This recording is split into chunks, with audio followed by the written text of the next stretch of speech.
The Silicon Valley icon, father of femto, and king of counterintuition, shook the global tech and business markets when earlier this week he announced his retirement from innovation, effective immediately. I couldn't live with myself if I didn't respect it. Okay, questions? John?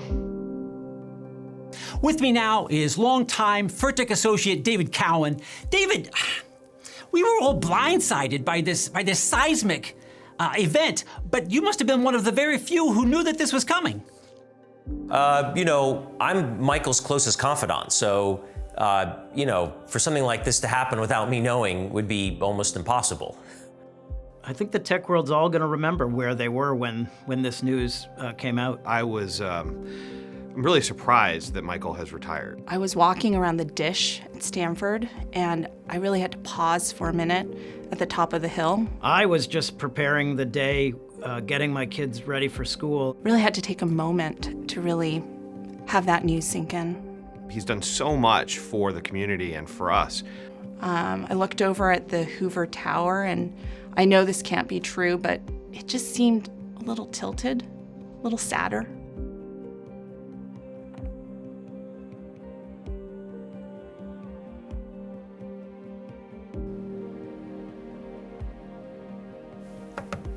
David, good time? Byron, yeah, come in. Come in, what's up? This Michael stuff seems like pretty big news. Partners asked me to check in, see how you're doing. Oh, fine.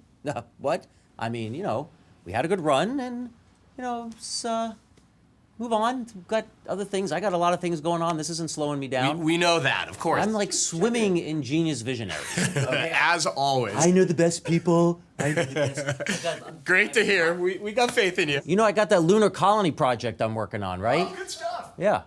Okay. Thanks, Byron.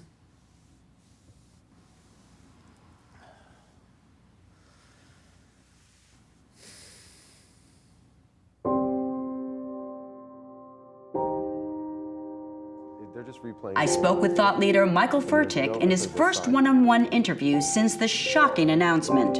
And nothing was off limits as we discussed a wide range of topics, from what he plans to do next to what the future might hold for him. A lot of innovators have a problem grasping this, but there's a time not to change the world.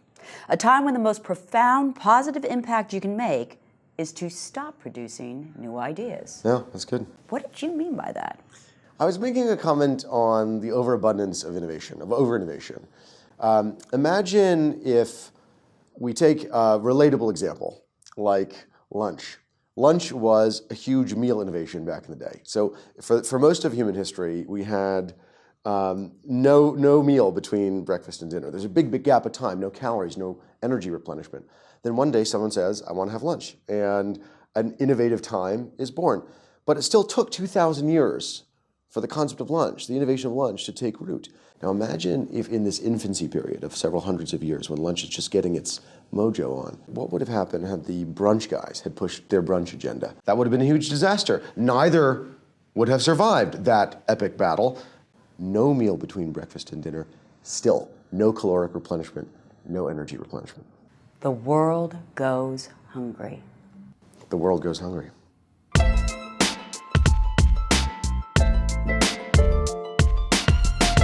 Following Michael's announcement, many of your fellow venture capitalists expressed some public concern over your future. Well, honestly, I'm not surprised. People think venture capital is only about unicorns and exits and life extension therapies, but venture capital is a community, and there's a real human side to it.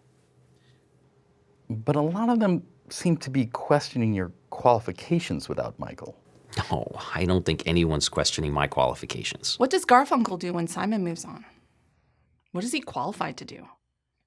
Okay. Look, Anne is just trying to illustrate a point to people outside Silicon Valley that Michael and I are a duo. A harmonious, inseparable duo. Equally talented, equally beloved. Equally reliant on each other for success. something like this to happen without me knowing would be almost impossible. Of course. You're in the inner circle, so when did he tell you? Well, you know, I can't reveal private conversations, of course, right? But you know, I see Michael all the time. I mean, we're on boards together, and you know, we go juicing. I'm a grapefruit juice man myself, but Michael, he likes to mix it up. A little yuzu, jackfruit, cucamelon, pawpaw. So you've had a chance to talk with Michael about what's next. Oh, yeah, lots of chances. I mean, we in fact, over the weekend, we went juicing over at this really great little Michelin-starred place at the Googleplex. I think it's the freshest grapefruit juice in the valley. Okay, myself. so you were actually with Michael just before he made his big announcement. Yeah, I was. Yeah, just before.